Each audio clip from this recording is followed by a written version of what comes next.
बिस्मिल्लाहिर्रहमानिर्रहीम। अस्सलाम वालेकुम वरहमतुल्लाहि वबरकातुहू। मैं हूँ आपका अपना मेज़बान सफ़ीना खान और आप देख रहे हैं खुशबू से मोहतर अपना पसंदीदा चैनल खुशबू पीके। सामीन मज़लूम, आज फिर एक बार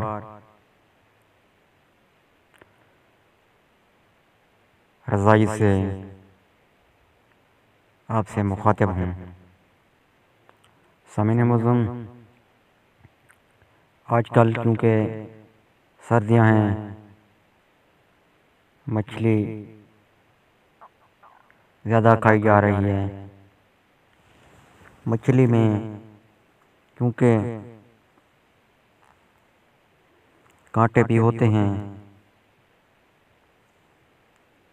और ये कांटे जो है ना बाज़ दफ़ा गले में फंस जाते हैं,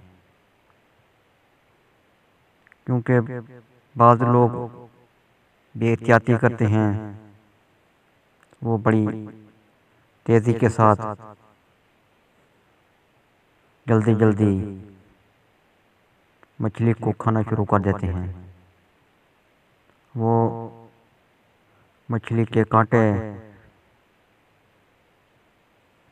नहीं निकालते हैं या बेएहतियाती करते हैं कि सही तरह से उस निवाले को, उस मछली के पीस को, टुकड़े को देखते नहीं हैं कि उसमें मज़ीद कोई कांटा रह तो नहीं गया है।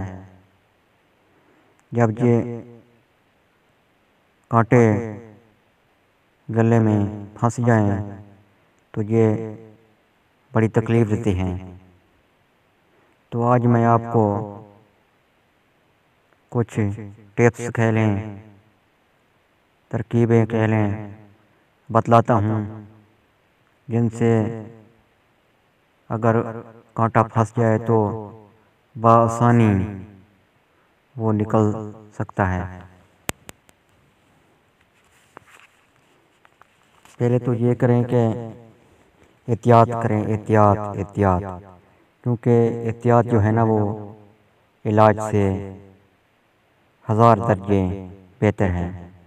फिर भी अगर कांटा फंस जाए तो नींबू का रस पीने से जो है ना कांटा नीचे चला जाता है। अगर ये नींबू दस्तयाब ना हो तो फिर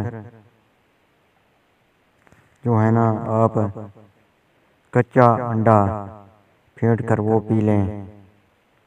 अगर अंडा भी दस्तयाब नहीं है तो फिर जो है ना थोड़ा सा जो है ना आप गुड़ खा लें, इससे भी फ़ायदा हो जाता है। अगर ये भी दस्तयाब नहीं है तो फिर खुश्क डबर रोटी को गर्म पानी या दूध में मामूली सा डबो दें और फिर गेंद की शक्ल बनाकर उसको निकाल लें। इससे भी जो है ना वो कांटा नीचे चला जाता है। और अगर ये सब भी ना बन पाए आपके पास तो सिरके को, जो कि घर में हम रखा जाता है, किचन में इस्तेमाल होता है, तो सिरके के कुछ कतरे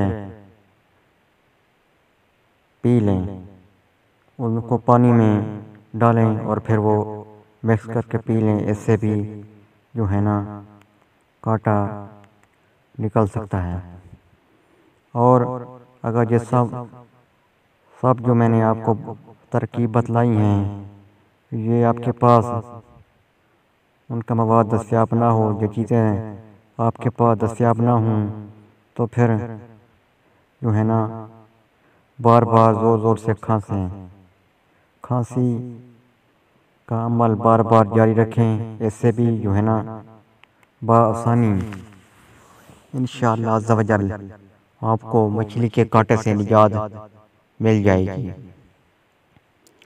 आपने ये सारी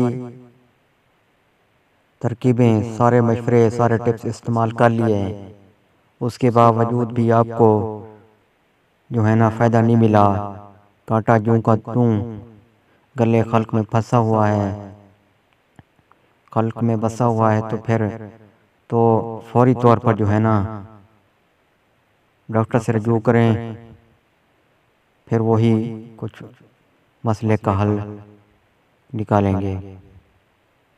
इस मालूमात को जो है ना अपने दोस्तों के साथ भी ज़रूर शेयर किया कीजिए, जो मैं मालूमात शेयर करता हूँ, ताकि उनका भी फ़ायदा हो जाए।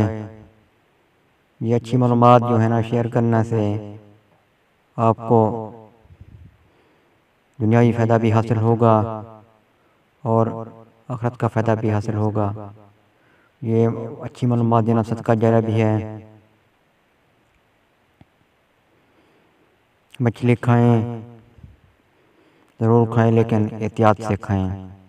मिलते हैं बहुत जल्द नई मालूमात के साथ, तब तक के लिए मुझे दे इजाज़त। अल्लाह हाफ़िज़। पाकिस्तान जिंदाबाद।